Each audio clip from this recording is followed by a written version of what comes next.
and welcome to this episode of Kennedy Saves the World. And today, this will be the audio companion piece for a piece I've written for the Daily Mail about Kim Yi.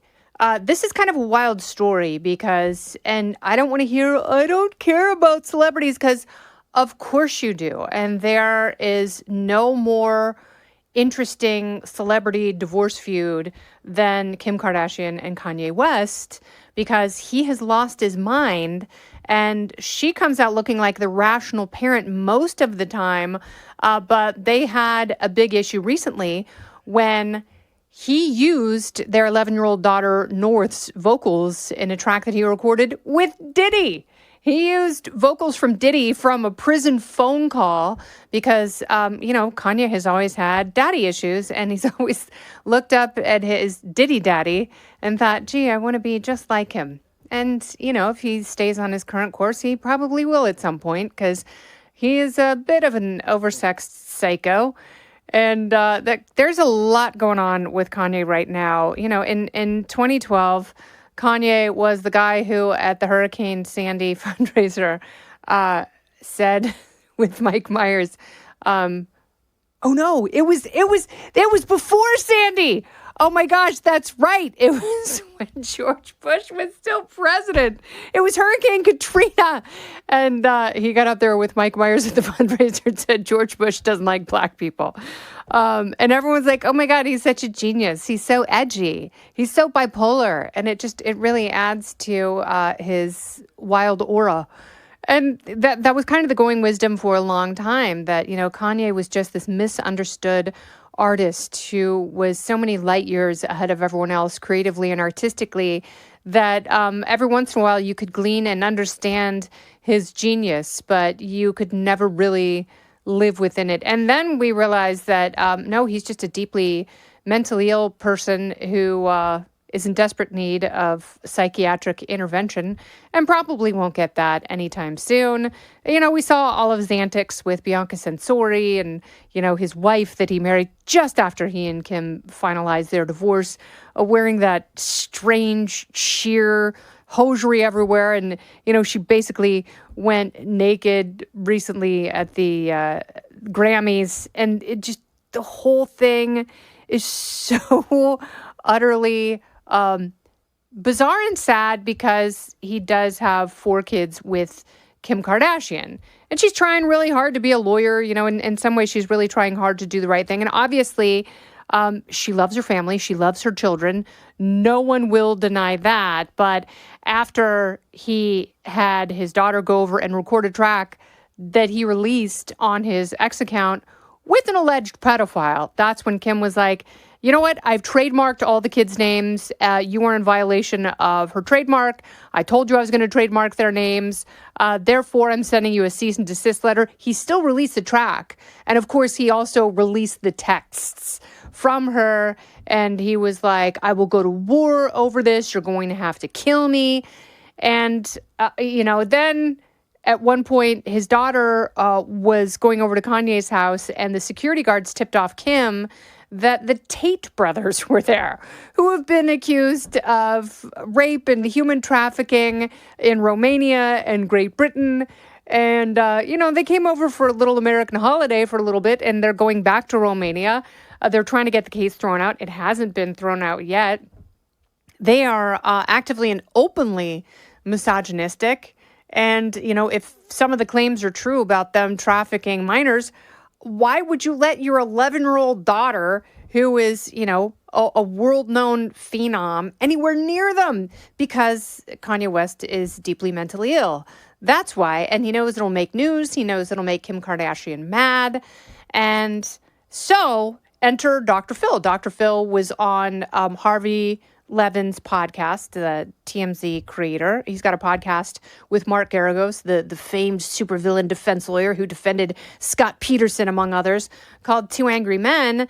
And Dr. Phil went on there and said, if she's not doing more to prevent the kids from being exposed to pedophiles and rapists, alleged pedophiles and alleged rapists, then they could get the Department of Child and Family Services involved, and those kids could be taken away from her and they would enter the foster care system, which is awful, especially in LA County.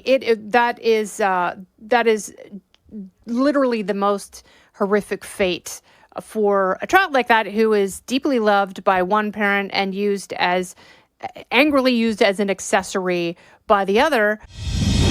Don't go anywhere. More Kennedy Saves the World right after this. But, Dr. Phil made the point, she's not doing enough. She's also letting North star in an FKA Twigs video, which, this is an artist who's super into bondage and sex, and her latest album is all about sex, and she celebrates sex and, bondage and innocence and just weird stuff, and having an 11-year-old girl sort of bounce around in your video where everything you're doing is hypersexualized. I think that, that's also a bridge too far. Why are they not telling this child no? Why are they letting an 11-year-old dictate her level of fame and exposure? It's just, they talk about Nepo babies, but at some point, it really is just a parental failing. And I understand where she's coming from. She's worried that if she says no, that her kids are going to run to Kanye, because right now they have joint custody. And I know that she called an emergency mediation session with a mediator and a judge to try and figure out what to do about the track that Kanye released. And he doesn't care. He went on, he was interviewed by DJ Academics and was asked about, he's like, well, it's kind of your problem because you picked Kim.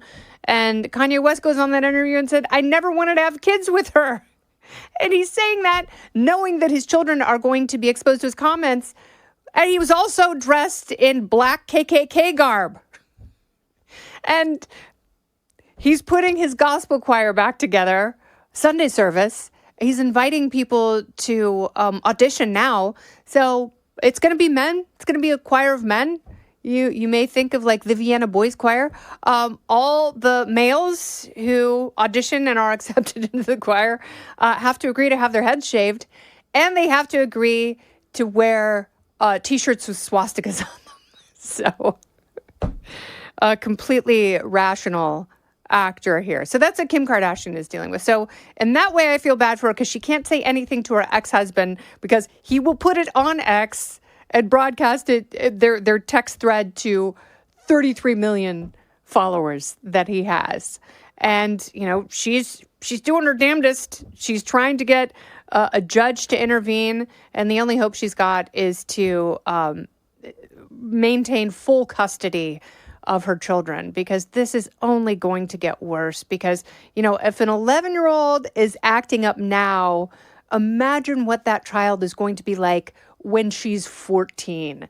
And I guarantee you at some point she's going to look back on her childhood and say, Mom and Dad, why did you let me be exposed to so much of this inappropriateness?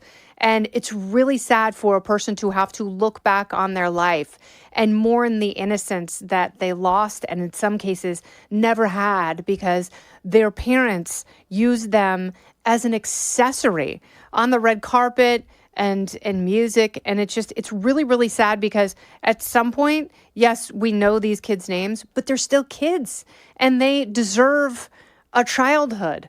But they're not getting that anytime soon because, unfortunately, for as rational and sane as Kim Kardashian appears to be, she's still incredibly irresponsible in so many of the parenting decisions that she makes. And I hope Dr. Phil is wrong. I hope the decisions are not made for her the hard way by DCF with her kids in foster care, because that would be hideous, because people still know who they are, and a foster family would not have the level of security necessary that these parents have created for their children. I do hope that Kanye gets psychiatric care. I hope he goes away for at least 3 months, because God knows he needs it. But that's what happens when you're super rich and you can insulate yourself from any accountability and true help. This has been Kennedy Saves the World. I'm Kennedy. Listen ad-free with a Fox News Podcast Plus subscription on Apple Podcasts, and Amazon Prime members can listen to this show ad-free on the Amazon Music app. Oh, go ahead and leave me a review while you're there. I'd love to hear what you have to say. You've been listening to Kennedy Saves the World on the Fox News Podcast Network.